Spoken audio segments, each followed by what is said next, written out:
Alright, so I'm just gonna give a quick little presentation about kind of my chosen leadership style. I figure it's gonna be easier for me to kind of talk on it rather than try and do a write up or whatever. So I have a little kind of presentation with some just kind of quick notes, and then I'll kind of talk over it all and try and explain. So leadership with today's workers. So first things first. Before I kind of go explaining my leadership style, I'm just going to kind of back it up with kind of like my reasoning towards gravitating towards this and why I think it's going to be kind of important into the future.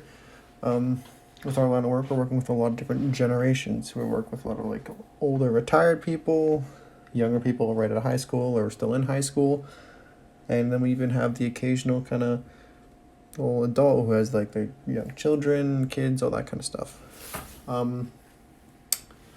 So what this kind of leads to is a very mixed workplace, and it's a workplace where people have different kind of values, different expectations, stuff like that.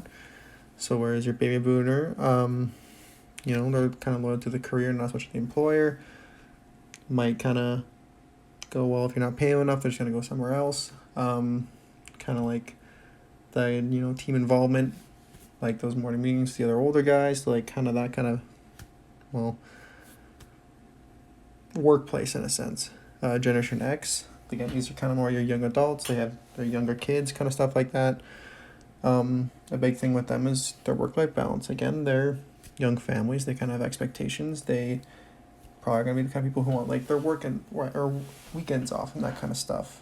They kind of generally like to work independently, so the kind of people that you can kind of leave on their own and don't micromanage them. They'll be okay. Generation Y, which is younger people, again, kind of out of high school, young adults, mid-20s, stuff like that.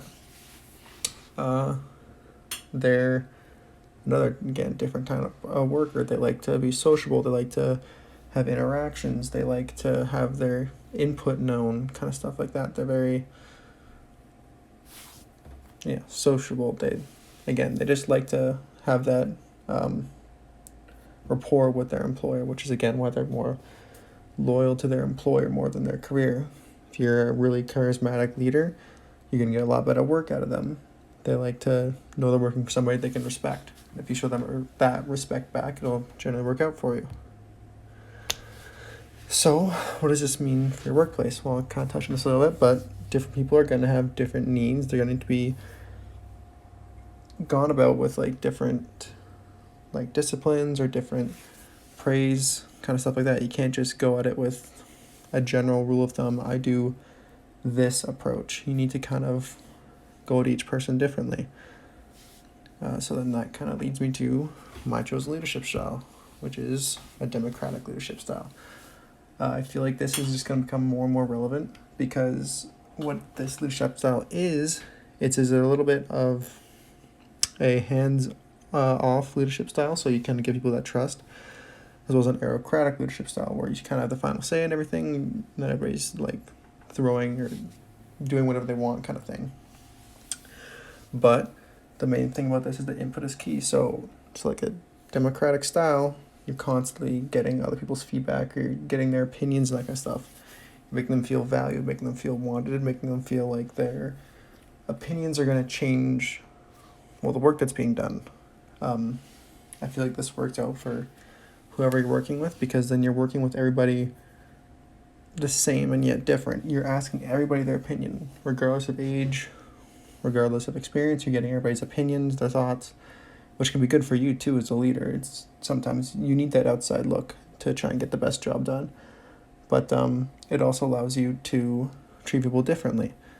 So again, you're asking people their opinions.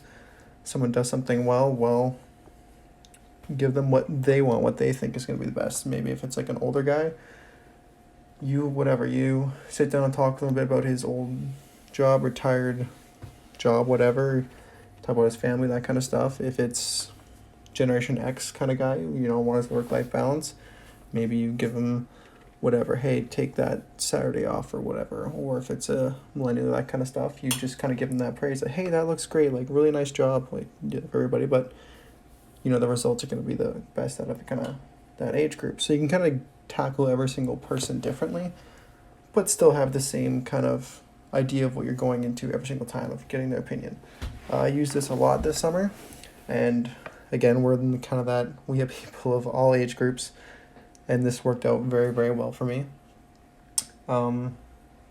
Again, I kind of you'll see the form, I had some kind of results back trying to validate that I'd used this leadership style, and I did, and I even brought up with my super. I said, this is kind of what I'm aiming for. And yeah, can read the rest of my report for more information, and we'll go from there.